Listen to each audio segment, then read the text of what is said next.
CCR TV, channel of God's love. A warm welcome to all our viewers on this episode of Goyche Tarvotti.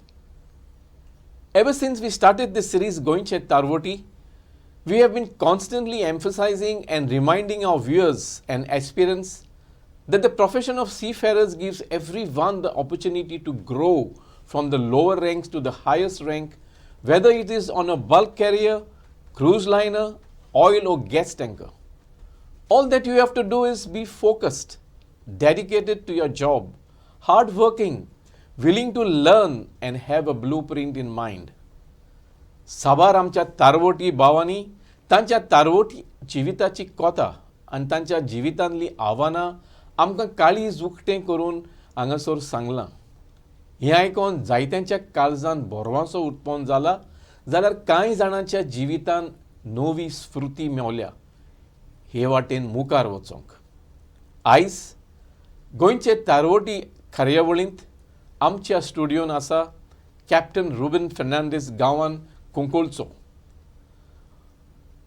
हो ल्हान भुरगो आसतना 11 वर्सांचो आपल्या बापाय वांगडा ताचे बोटीर वेतालो आनी हेच पिरायेर ताची आनी सोमदिराची 8वीच इश्टागत सुरू जाली. ताचो बापूय चीफ ऑफिसर आसलो, तोरूय आपलो पूत तारवोटी जावचो अशें ताच्या मनान नासलें. फुडें कितें घडलें तें कॅप्टन रुबन आपल्याच तोंडान आमकां सांगतलो. But surely it was not a smooth sailing for Captain Ruben. Welcome to the studios, Captain Ruben. Thank you, Daniel, for having me, and thank you, CCR TV, for having me on this talk show, Goyche Tarvotti. Thank you so much, Captain. Nice to have you here. My pleasure. I think it would be nice, Captain, if you yourself briefly introduce yourself to our viewers and tell us something about your childhood, your growing up years. Yes. So my name is Captain Ruben Fernandes. I come from a small village, Kunkoli, which is well known for its freedom fighters and beautiful mountains and rivers across. I completed my 10th from Loyola High School and I did my 11th, 12th from Father Agnes Ashrams. Then I pursued my bachelor's in computer applications to Rosary College, Navelim. And later, I joined Nusi Maritime Academy as an intern, and from there I got an insight to join Merchant Navy, which was my long dream to join and my passion. I had visited my father's ship when I was 11 years old, as you mentioned, and it mesmerized me. The look of it, it was fully carpeted vessel, beautiful cabins, TVs, VCRs was a gem during those days, and it had a small swimming pool across it on the poop deck, and I said, this is the place I want to be, and this is what I wanted to be. That helped me grow and get into Merchant Navy. And from there, after I joined Nusi, then with a few friends, we managed to go to Bombay. We tried knocking a lot of doors into shipping companies. Initially, I didn't have a pre-sea training, so I had a lot of rejections that followed, saying that you don't have training background. So eventually, I stayed in Kood, the Goan clubs. I stayed there. I worked as a waiter in one of the hotels across Maidan, and slowly, I used to do the break shift. So in between, I used to toggle, go to offices, submit my CVs. In the evenings, I used to go and get the feedback. So I tried that for 6 months, and eventually, I said to myself, I have tried enough. I should give myself a try. So I penned down 3 companies. One of mine was the GP Shipping, where my father used to work, and Anglo Eastern, and there was another company. So I came home to the club, and I wrote a big email to the fleet manager, stating, you should give me an opportunity. So, and there was no response. So after a few days, I called Captain Capt. Souza, who was heading GP shipping, and I asked him, "Sir, I've sent you an email." He said, "I saw your email, but it's too lengthy. Can you come to the office?" So, being a graduate, I went there and I applied for a rating job because I didn't have the pre-sea training, neither the cadetship training. And then they kept me waiting the whole day.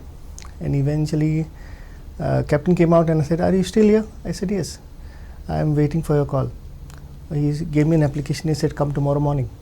And lucky for me is my fleet manager from Bangkok head office had come down for interviews, and they were interviewing people for account officers. Because paperwork was just introduced, and it was getting larger day by day. Getting more computerized, more checklists. So they wanted someone to assist the master, basically. So looking at the background of my education qualification, I got that opportunity, and then it was that first sailing I did in 2005. Okay, Captain, it sounds very interesting actually. You said when you were of 11 years old, you used to go on board the ship where your father was the chief officer. And you were impressed, you said. It's very impressive actually, yes. At that age to literally kind of make up your mind. And then after your 12th, you went into BCA degree. Yes. You completed that. Yes. But then I want to ask you one very specific question. You had your father who was a senior marine officer, the level of a chief officer. So perhaps you should have had a very smooth sailing, if you wanted to join the maritime profession. How come your father didn't help you and you had to struggle all around, living in Mumbai, cool, submitting your CVs to a couple of offices? Can you please highlight that? Yes, definitely. What must have gone through his mind is the struggles, the shortcomings, the distancing from the family, risk on ship. So probably he must have said to himself, let not my son go through those hardships. Let him get a stable job doing computers, and probably that was the reason he was reluctant to send me on board the ship. So तुझ्या बापान तुका केन्नाच हे हाचे वयर केन्नाच उलोवप जालें ना तुमचें? तूं बाबा बोटीचेर तारवार सर्वीस करूंक तुजो आवडो आसा, तुजी विजन कितें आसा, अशें कितें जालां तुमचे मदें डिस्कशन तेन्ना तूं भुरगो आसतना? No, on the contrary, I had got selected to join the academy, but he said, "No, nothing doing. You complete your graduation, then we'll see." So it was quite discouraging for you. It was discouraging, but I could understand his vision at that point of time. Thinking disconnection from family, that what must he have. In fact, to make that long story short, who was the person behind fulfilling your this dream of joining the merchant navy? It was my Who encouraged you? It was my mother. She was the driving force. She gave me a lot of courage. She always supported me in whatever I wanted to achieve. Okay. And when I went to Bombay, I told my mother I'm not going to come back until I get a job. But then you were so determined to follow this dream of yours. Yes. What is the secret behind this, that you were so much fired kind of a thing, fire in you, fire in the belly, as they say? Yes. And you told your mom, I'm not going to return back to Goa unless I succeed in into merchant navy. Yeah. So I have a habit of saying I don't take no for an answer. Oh. I take it up as a challenge. I see. And what I did was I wanted to prove my father wrong. That the decision that he had taken to put me ashore into calmer shores than stormy seas. I choose the path to go to a stormy sea. Okay. And I was strongly determined to where I wanted to be, what I where I wanted to stand. That was my driving force that kept me going till now. So even as a youngster, you had that fire in the belly, so to say. You had that courage and determination to take up challenges. Yes. Huh? and keep off the kind of a beaten track, and you didn't want to follow your father's advice actually to be on shore and make your career on land. Am I right? Yes. If I may say so. Yes, yes. And today, how do you feel about it, the decision that you took bypassing your father's advice? You must understand one thing in life. You should never take up a career or a job that is just 9 to 5. Okay. What I strongly believe, you should take up a job there where you enjoy, where you have total satisfaction. I feel totally satisfied when I do this job, when I'm at sea. I find myself at peace, I find myself at home. You find yourself at peace, you said. Yes. So I can say, without hesitation, that you are enjoying every moment of your job on ship. Yes. I like the challenges at sea. I like the, whatever shortcomings, you get to learn more day by day. Things are improving, the technology is improving. So much to learn, and you grow day by day. Let's come back to the first posting that you had on board the ship. You said since you had a accounts background, having done a degree in BCA, Bachelor of Computer Applications, and all that stuff like that. So you were recruited as an accounts officer.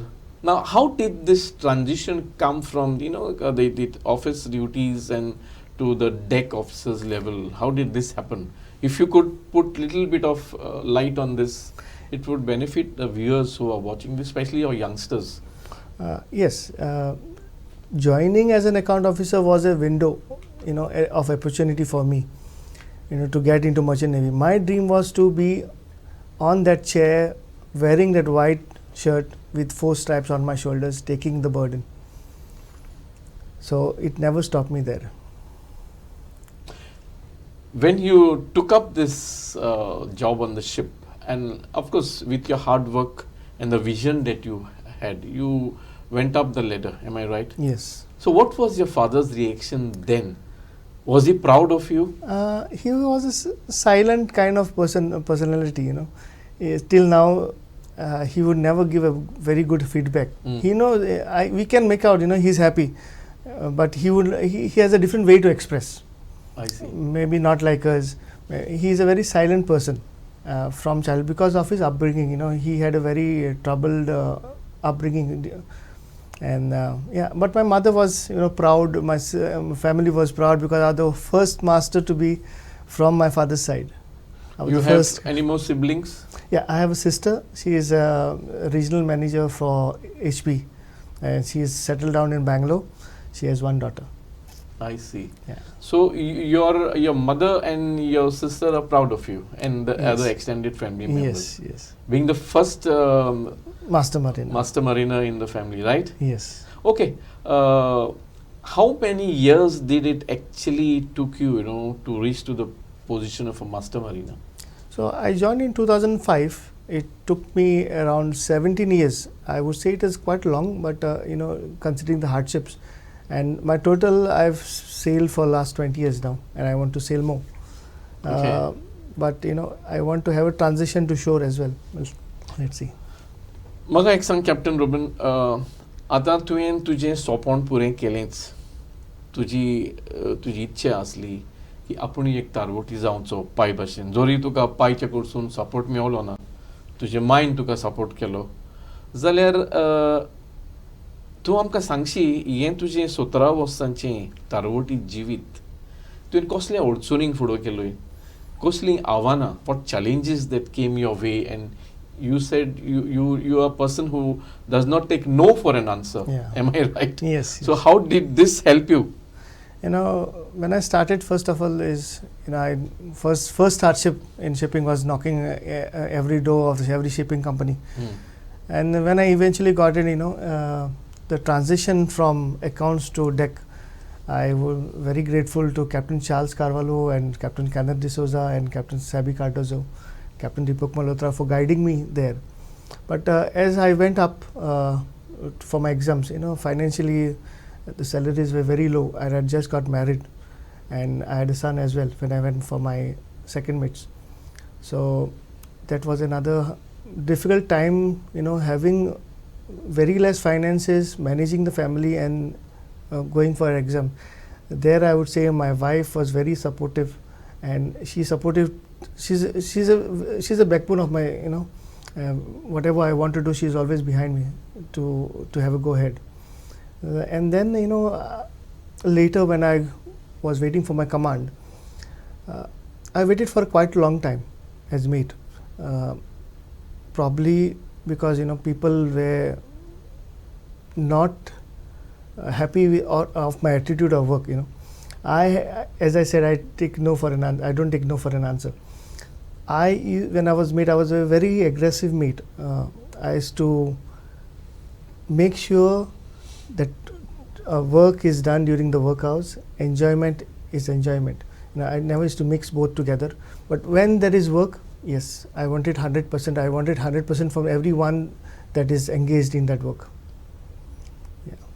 So this was how it was for you, Yeah. even to the level of the mate. Yeah. Okay. Now, what are the different types of vessels that you have sailed on before even taking the command, and now the type of vessel that you are actually in command of? Yeah, I started with Handymax vessels, bulk carriers, geared bulk, around 150, 160 meters length. And then I shifted onto cement carriers. Company Okay. had bought 4 cement carriers, so they wanted the best people there, I guess. So they put me there, and then they never wanted me to shift from the cement. So what I did is, I said, I drew a line. I said, I want to grow. I don't want to be into a comfort zone. And then Captain Gerson De Silva, who's the president of GMOA, he pushed me and he said, Ari, why you are stuck in one place? Why you are into a comfort zone? Get out of it. So that is the time I shifted to Synergy Maritime, and I joined the Ultramax bulk carriers, geared bulk, and I'm ever since with them since 2022. So you are happy now that you are in this the division of the Yes, carriers? very happy, very comfortable, and I want to grow more. I want to sail on larger ships as well. So I've recently told my company that I want to sail on dual fuel vessels. I want to learn more. So learn more in the fact, every time I come on a vacation, I never let that vacation go unfruitful. I will do some course that will help me in a later stage of life. So I have done chartering course. I have done my auditor's course. Whenever I come on vacations, I do audits, inspections, pre-ride ship inspections. Yeah. So yeah. Could you tell us some of the challenging routes that you have navigated in as a seafarer all these years? The most challenging route I would say is the Singapore Straits and the Malacca Straits. Mm-hmm. Basically because it's quite narrow, a lot of traffic, shallow waters all around it, and because it is a Malacca Straits, used to be a piracy area, a lot of thefts on board. So, and secondly, I would say the Hainan Straits which I have crossed, a lot of fishing traffic activities going around, very narrow, Mm-hmm. and as per regulations you cannot switch on your radar. So You cannot switch on the radar. Yes, so you are blinded with one eye, I could say that, and you have to be very vigilant. Keep your sight, eyes, ears open to any movements that are happening around you, ahead of you, and you have to be on your toes to take So, proper in action. other words, you sail that region without the aid of any gadgets. No, except the radar, everything else was there. Everything else is there. Yeah, Okay. yeah, Except the radar. except the radar. So that's the requirement there, Mm-hmm. and In such cases, Captain, when you are preparing for such sea routes, where there are certain restriction on using the technology as you would have done otherwise, and you are navigating through, say, known routes which are born to piracy attacks or extreme weather condition, how do you prepare yourself and your team? first of all, we have to prepare mentally ourselves. We have to be vigilant. We have to have that knowledge. We have to have that perception, a positive attitude to pass those barriers, keeping those things that you've learned in mind. So what I do is I would always have a small briefing with my crew, convey what is required, keep the mentality as calm as possible, keep them into a comfort zone where they don't get panic, they don't panic or they get scared. And then we have a company, suppose you are going through your piracy area, We have a company SOP we have to follow. Then we have your ship security plan, which includes the hardening plan. We can create a lot of barriers for the pirates to come on board. Through the hardening plan, barbed wires, I see. locked So doors. you go well prepared with this, Yes, including the armed guards. on board. including the armed guards, and we continuously have those drills. So now people are aware of what procedures to follow, what things to do, what things not to do. Like you cannot be very aggressive when the pirates are on board. Yes. Definitely you can lose your life. So you have to give and keep quiet, and go through whatever they say. Basically. It must be quite a stressful moment then, no? And you have to give in to at least certain demands that they come forth with. Yes, definitely. I have never come across piracy, but yes, I would always prepare myself, to stay as calm as possible. Whatever demands, what I can fulfill, I would always say yes, please go ahead, and let the company and the management and the Deal with it. deal with it. Yes. But in such a situation, now you have got so many years of sailing experience, sea time with you, and what happens to the youngsters who are just new recruits and they go through such stressful? Is it very stressful for them? So some of them may even make up their mind, chalo, I don't want this kind of a job which is involving so much of risk. Anytime situation like this arise with the juniors? Yes, I have heard people, to be any rank on a ship, you have to be a very strong-hearted person. You cannot be a soft-hearted person to be on board. Okay. You have to have that courage to pass those stormy seas. I see. Yes, because that can take you a long way. And for the youngsters, yes, they are scared. It's a new situation for them. To have pirates armed on board, it is a very, we don't see it normally but to have that situation on board, for when a youngster sees it, he's obviously very scared. Mm-hmm. But it is us on board, who have to provide them that courage, that to stay calm, not to panic. And that's the part of your job and part of your profession. Yes. And it doesn't happen always. It doesn't happen always. Am yes. I right? Yes. So Definitely. let's not discourage the aspirants who are watching this program. No, It doesn't happen. no. One of a kind situation. One of a kind, and one I could say, it has never happened to me in the last 20 years. Good. Captain Magaik Sang, other in command of a ship, what is the strength of your officers and crew? Mostly we are 24 to 23 of us.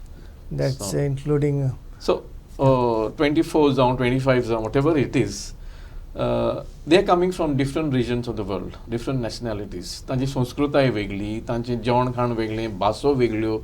केन्ना तरी तांचे मोदेकात between the crew and the officers and the crew, there can be some differences. तांचे मोदेकात discussion जावंक जाता, arguments जातात. जाल्यार असल्या वेळार you are the boss. How do you handle this situation? हें तुवें कशें handle केलां जाला जाल्यार in your last 3 years of Master Mariner, and Yes. how do you face this situation and bring that kind of camaraderie back? Now, first of all, we have to, when I join any ship, is first thing I say is respect others. Respect others from where they come from, irrespective of, if they are same country or, different country, respect them. And the safety will follow, I don't discourage them from coming and speaking to me. I am very open on board.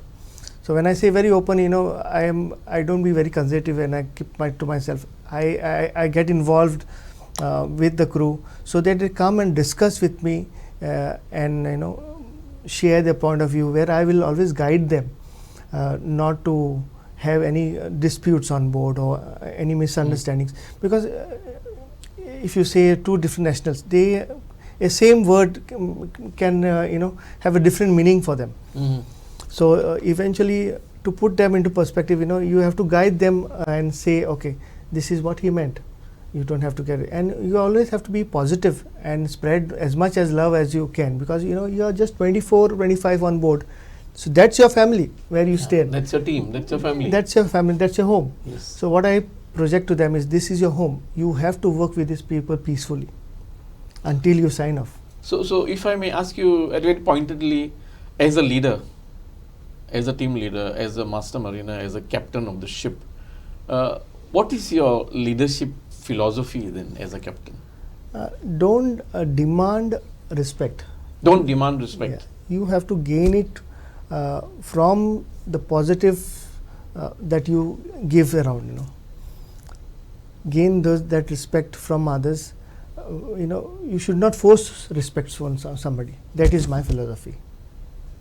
When you were a young officer on board the ship, you must have gone through various senior level officers, whether it's the chief mate, whether it is the chief engineer, whether it is the captain of the ship. How did you look at this along the way? And since you were a very focused seafarer, you knew where you wanted to go. So what was your mindset then? I used to always look at the seniors. I said, how they work, how they perform. And I also, in life, you always observe the good things as well as the bad things. The good things is, you take it, you write it down and say, I will implement it in my future. Bad things, you always learn from them. Say, I would avoid those things. And that's how you grow, As you were sailing as a young officer, you were not married then, you got married later. Later, yes. As you said. Yes. Okay. Yes. And your father was already a chief mate. Yes. With whom would you share your job profile, your job related issues when you are sailing for say 5 months, 4 months, 5 months? Were you sharing it with your dad, who was already a marine officer, or you were sharing certain things with your mother? No, I used to share some difficulties with my father. I would never say no. My mother as well, but my wife is a good listener. So now that's after you got married. Yes. You got a listener. I got a good. Before that, I'm asking you. Before that, yes, my mother as well as my father. Father would guide you. Yes, I would not say no. Yes, he used to guide me. So then he was already settled with his mind. Okay, my son is already taken to the high seas, and now he's at this level. He got nothing else. Let me guide him. Anytime that situation had come with you and your dad, probably he thought that he has lost the war. Yeah, he lost the war. Yes. Okay. So he was a silent helper. He guided me very silently, and even when I was financially low, when I went for my second mates and my mates, at the background he was there to assist. Help. Not like a person who would come forward and give it around, but yes. Yeah, coming to your upgradation, your further studies and all, to go to the next level. There are some seafarers, Goan seafarers, who prefer to give exams in UK. There are others who are giving the exams right here in Mumbai or any other Indian institutes. Yeah. So what is the difference? What is the advantage? Financial aspect one side. The other things. Do you stand a better chance of advancement if you have a certification from a foreign institute like in UK or Goa, in Mumbai? Sorry. No, I wouldn't say that. Everyone has a different perspective on this issue. What I would say is, your journey doesn't define your destination. It is where you want to be. How hungry are you to chase those horizons? So I would say, irrespective, there are many people who go to Malaysia even and they become good officers. It is not that you have to answer in India or to UK. No, it is where you want to be, how hungry you are, where the determination has to come. As you said, it has to come from a belly.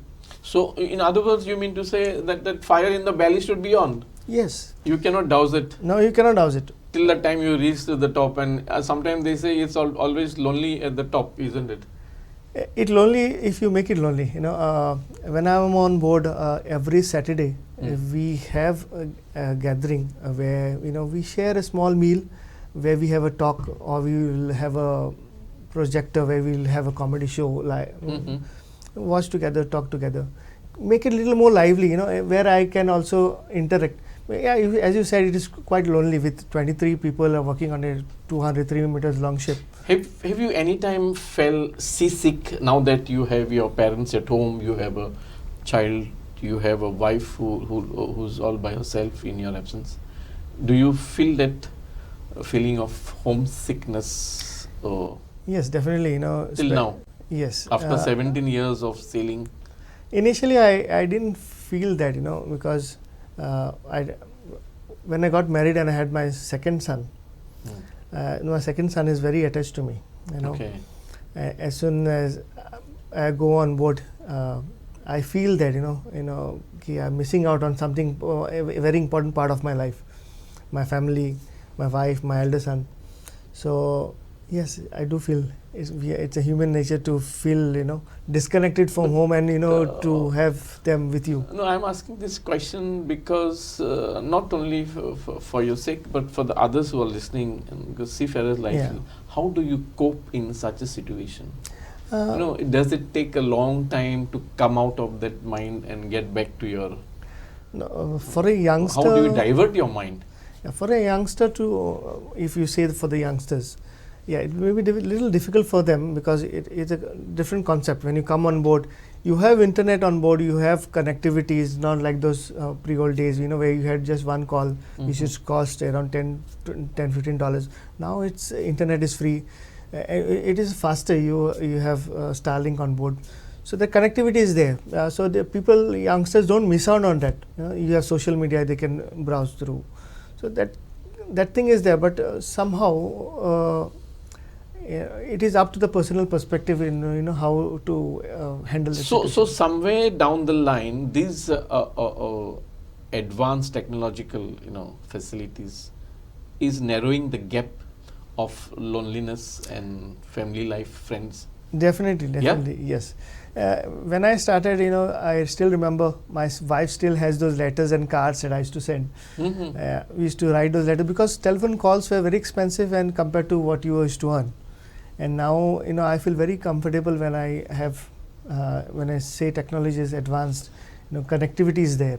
Yeah, this is one part of the technological advancement as far as maritime trade is concerned. Connectivity. What about the other marine technology advancement like navigational aids, satellite connectivity, precise weather forecast, pinpointed weather forecast, and has that made the life of marine officers less stressful, if I may say? Definitely, this technology that has come into the maritime industry and is still advancing. It is not stopping. A lot of things are on your fingertips. First, initially, when we had paper charts, we used to toggle between the chart room and run around on the bridge, sighting. Now it is very easy. You have ACDIS, you have your radar. You can monitor the situations in one position without having people panicking around. Okay. You can communicate well. That is what bridge team is all about. You can communicate. You cannot say that master is in command and he's the whole soul. So it is people around you, the equipments that are giving you that assisting you. So those are very good for the shipping industry. That has made life definitely easier and much less stressful. But I would say there's a small human factor called complacency. Okay.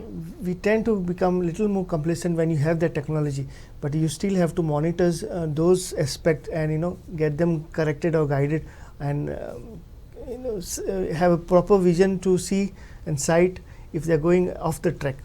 What I mean to say is being too reliant on those equipments. Yes.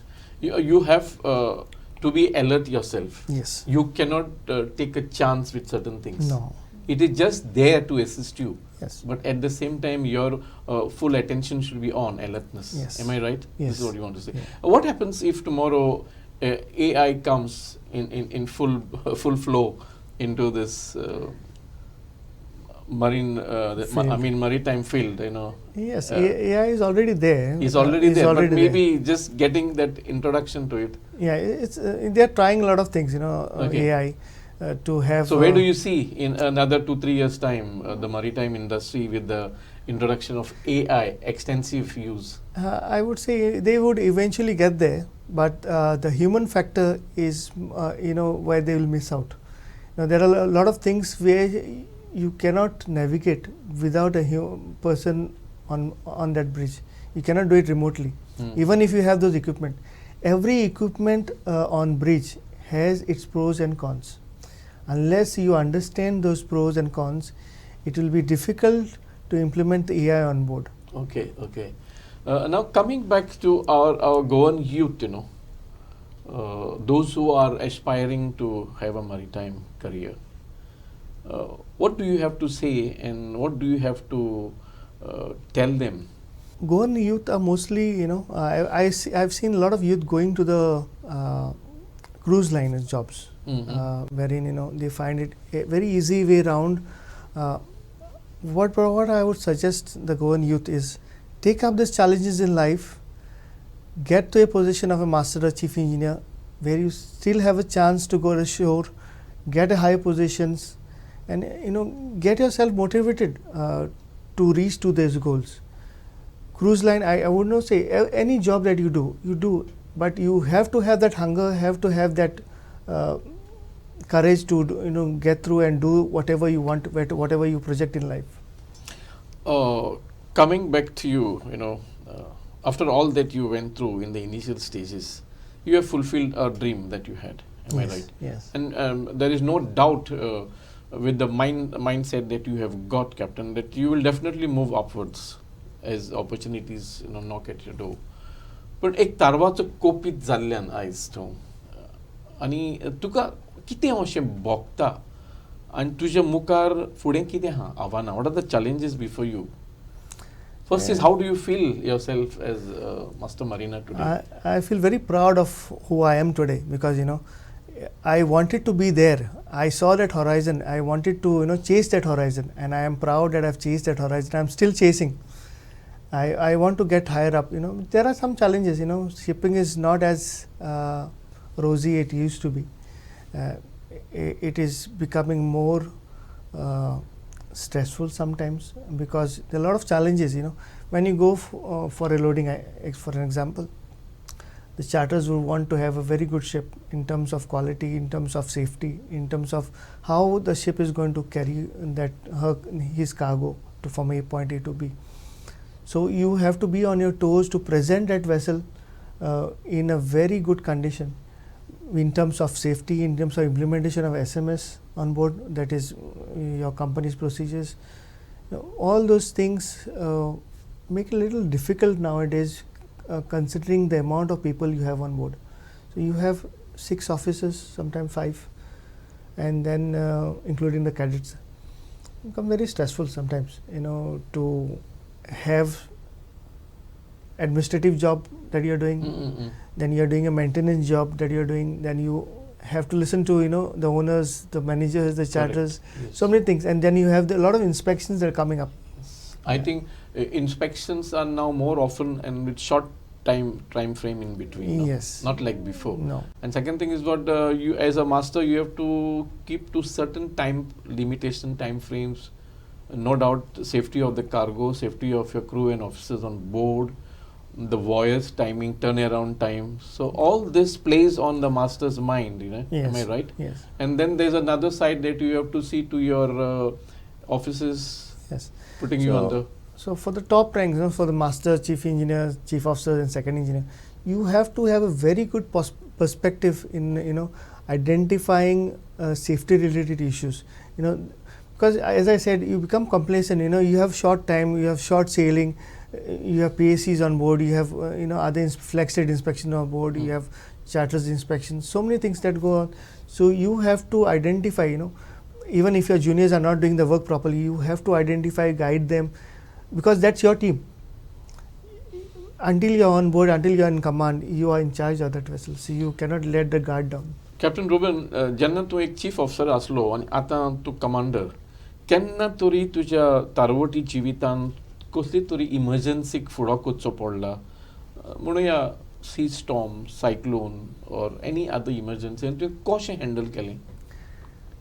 First of all, I say any emergency that केन्नाच comes. जाल्या emergency? Emergency storms. Where you had to use all the resources at command. Yes, I had an issue. I joined a vessel in Chile, and I had a very small sailing, and I had to go and anchor. There was a small bay. It's called Calitos Patilos in Chile. It is just 1 mile bay, and then I had to go there and anchor. There was all rocks around it, and there were two ships alongside, and I had to go and let go my anchor, and there was pilot on board, and I went there, and I almost lost the anchor. I see. Yes, and all my crew, chief officer had to run away from that chain that was. Luckily, our speed was minimum to 0.2 to 0.3 knots, and it held to its bitter end. And I immediately took a decision. I said, pilot, I'm taking over, and I picked up the chain. Lucky for me, I picked up the chain and I moved away from those vessels just by, I would say, just 150 meters clear. Very close call. Very close quarter. And that day I said to myself, this is the situation I never want to be. And this situation comes in life, but it is what puts you in a place where you stay calm, get all your thoughts, whatever you have learned throughout those years, put into perspective and get away from the situation. That's what I did that day, and I was safe. So this is one very memorable incident in your life. Yes, that's what there was a worst situation I was in. How religious are you? I would say average, but average. Yes, but for me, I say my daily prayers daily before even I go to my office. Morning when I wake up, the first thing is I will go to the washroom, then I would kneel down and pray, and then go to my office. That is my daily when I'm on board. Never a day that I have not said my prayers in the mornings. Okay. आता फुडले 5 or 10 वर्सांक तुजी येवजण कितें? I want to get into a show job so that I can stay connected to my family. I don't want to lose out on how to see my children are growing. I want to be with them. I want to be with my wife, with my aging father, and I want to be connected. So my plan is to slowly transition into a show job where I do service. I presently do pre-ride ship inspections and pre-PSC inspections. I'm a freelancer. When you are on a holiday, on vacation, I eventually want to be a ride ship inspector. Presently, we have come together, myself, Chief Engineer Larsen Disa, Captain Judson De Silva, and Chief Engineer Alan Fernandes. We have come together, form a small company. We have started our own boat. We have constructed our own design. It is one of a kind. It is a purely electrical solar electric power propulsion boat. So it's totally EV. So it is still under construction. So I believe next 2 months you'll see that. Will this be a first of its kind coming from the Goan shows? Not the first of the kind. There's already since it's an EV. Yeah, so government had a project already, but it is not successful for maybe different reasons. But yes, now we are from the maritime industry. We want to have that in Goa. All over India, especially in Kerala, they have this metros, water metros, which are totally, electrical. And environmental friendly, and there's no sound, there's no pollution, and they are very good. Yeah, a little expensive, but yes, for the long run, it's good. One last question, Captain, before we wrap up this chat. Very honestly and very briefly, what is your advice to our youngsters, youngsters who are aspiring to be Tarvottis? Never give up on your dreams. Work hard, stay focused, and give everything that you have to achieve those dreams. It is not difficult to be a master or a chief engineer. You have to have that courage. Do not stop. If I can do it, you can do it. Thank you very much, Captain. Thank you, Ruben. Daniel. Thank you very much. Lovely having you here in our studios. Thank you. तर म्हाका दिसता हे जावन आसले captain Ruban Fernandes. कशे भाशेन ताणें आपली जे ताका विजन आसली, ताका आवड आसली, जे सोपण आसलें पुरें करूंक तो वावुरलो. ताणें एक दुसरी दिशा घेतली आनी जोरूय ताचो बापूय फेवरेबल नासलो की आपलो पूत तारवोटी जावचो, तोरूय ताणें आपलें सोपण जें देखलेलें ताणें तें कोडेक काडलें ना. हार्ड वर्क केलो, डिटरमायंड जालो तो एकदम आपलो फुलफील करपाक, आनी आयज सगल्या आव्हानांक, सगल्या अडचणींक फुडो करून तो आयज यशस्वी जालो.